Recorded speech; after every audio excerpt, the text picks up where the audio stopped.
ગોરવા વિસ્તારમાં દશામાતાનું મંદિર આવ્યું છે અને ત્યાં જ સ્વામી વિવેકાનંદ હાઇટ્સ 3 અહીંના જે મકાનો છે ત્યાં પાણીનું જોડાણ કરવામાં આવ્યું છે। 1560 જેટલા મકાનોના પાણીનું જોડાણ ધારાસભ્ય કેયુર રોકડિયાના હસ્તે કરવામાં આવ્યું છે। સ્વામી વિવેકાનંદ હાઇટ્સ 3ના રહેતા 1560 જેટલા મકાનોને પાણીનું કનેક્શન કરવામાં આવ્યું છે। કામગીરી હાથ ધરવામાં આવી હોય ત્યારે ધારાસભ્ય કેયુર રોકડિયાનો સ્થાનિકોએ આભાર પણ વ્યક્ત કર્યો છે। પીવાના પાણીની જે સમસ્યા હતી તેનું નિરાકરણ આવશે, સાથે જ તે માટે ટાંકી પણ બનાવવાનું પ્લાનિંગ કરવામાં આવ્યું છે। અહીંયા ગુજરાત હાઉસિંગ બોર્ડના 19,394 ચોરસ મીટર જગ્યા પર કોર્પોરેશનના કબજાની સોંપણી પ્રસંગે જ માપણી તેમજ પ્લાનિંગ માટે સ્થળ મુલાકાત પણ કરાઈ। ધારાસભ્ય કેયુર રોકડિયાની રજૂઆત ને ધ્યાનમાં લઈ ગુરવા વિસ્તારમાં આવેલા દશામાતા તળાવ ખાતે ડેવલપમેન્ટની કામગીરી પણ હાથ ધરાશે। ધારાસભ્ય કેયુર રોકડિયાની રજૂઆતોને લઈને જ ગુરવા દશામાતા તળાવની બ્યુટિફિકેશનની કામગીરી પણ હાથ ધરાશે। તળાવની આજુબાજુ ગાર્ડન, જીમ વગેરે જેવી સુવિધાઓ કરવામાં આવશે। ભારત દેશના પૂર્વ વડાપ્રધાન, એક વિચારધારાના ઉદ્ઘોષક એવા માનનીય અટલ બિહારી વાજપેયીજીનો આજે 100મો જન્મદિવસ અને જ્યારે સરકાર એને સુશાસન દિવસે ઉજવે છે ત્યારે લોકો સુધી સુશાસનની પ્રતીતિ થવી એ ખૂબ જરૂરી છે। આજે ગોરવા વિસ્તારની સ્વામી વિવેકાનંદ હાઇટ 3ના 1500 જેટલા મકાનો એટલે કે 4500 જેટલા નાગરિકોને જે બોરનું પાણી પીવું પડતું હતું એમાંથી છુટકારો મેળવીને એમની માગણી અનુસાર આજે આ 1500 મકાનને કોર્પોરેશનના પાણીનું જોડાણ એ નિયમોને આધીન રહીને એમને છૂટછાટ જે વેરામાં આપવાની છે એ આપીને આજે કોર્પોરેશન એમને આ મોટો લાભ એટલે સુશાસનની પ્રતીતિ કરાવવા જઈ રહી છે। એની સાથે આ વિસ્તારના નાગરિકોની, અમારા પૂર્વ કાઉન્સિલરોની, એટલે કે મને યાદ છે ધર્મેન્દ્રભાઈ પંચાલ હોય, બિપિનભાઈ હોય, દિલીપભાઈ હોય, આ છેલ્લા 10-15 વર્ષથી અને હાલમાં પણ અમારા આ વિસ્તારના કાઉન્સિલર હોય એ તમામ કાઉન્સિલર, એમાં શ્રીરંગભાઈ હોય, રીટાબેન હોય, સુરેખાબેન હોય, આ બધા જ અમારા મીનાબા હોય, રાજેશભાઈ હોય, મહાલક્ષ્મીબેન હોય, આ તમામ કાઉન્સિલરોની માંગ રહી હતી કે આ વિસ્તારને નવીન પાણીની ટાંકી મળે અને આ નવીન પાણીની ટાંકી આજે ગોરવાની અંદર દશામા તળાવ અને એની આજુબાજુની જગ્યા હાઉસિંગ બોર્ડની છે। અમારી માગણીના આધાર પર માનનીય મુખ્યમંત્રી શ્રી ભૂપેન્દ્રભાઈ પટેલે ઉદાર નિર્ણય કરીને આ જમીન એ કોર્પોરેશનને આજે ફાળવી છે। આશરે 2 લાખ ફૂટ જેટલી જગ્યા એ નિયમોને આધીન રહીને કોર્પોરેશનને ફળવાઈ છે। ત્યાં ભવિષ્યમાં દશામા તળાવ પણ આપણે બીજા તળાવોની જેમ ડેવલપ કરીશું।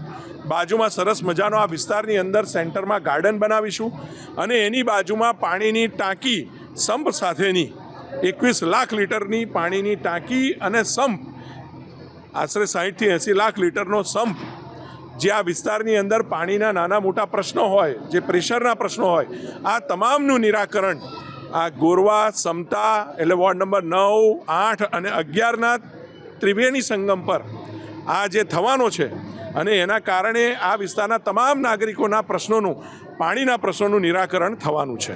આ કામગીરી, પાણીનું કનેક્શન તો આજે જ જોઈન થવાના છે અને હવે આનું પ્લાનિંગ આજે ત્યાં સ્થળ પર અમે મુલાકાત કરીને અધિકારીઓ સાથે પ્લાનિંગ જોવાના છે। એના પછી એનો DPR પણ ઓલમોસ્ટ રેડી થઈ ચૂક્યો છે, એટલે હવે એનું સીધું ટેન્ડર પ્રોસેસમાં જશે અને ટેન્ડર મંજૂર થયા પછી આશરે 9 મહિનાથી વર્ષ કે 1.5 વર્ષ સુધીનો ગાળો આ પાણીની ટાંકી બનતા જે રૂટીન ગાળો લાગતો હોય છે એટલો લાગશે।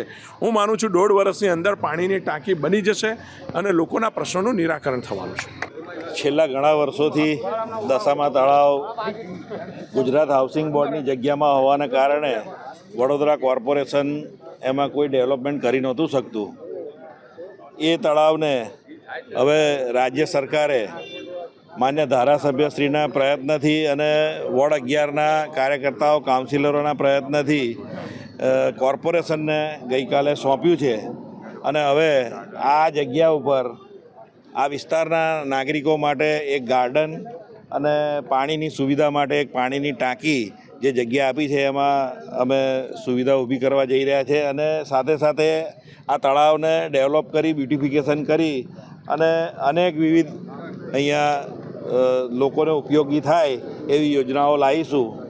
તો માન્ય મુખ્યમંત્રીશ્રીને આજના દિવસે હું ખૂબ ખૂબ આભાર માનું છું કે અમારા વોર્ડ વિસ્તારના નાગરિકો માટે અને વડોદરા શહેર માટે એમણે કંઈ પણ જોયા વગર આ વિનામૂલ્યે આ જગ્યા વડોદરા કોર્પોરેશનને ફાળવી છે.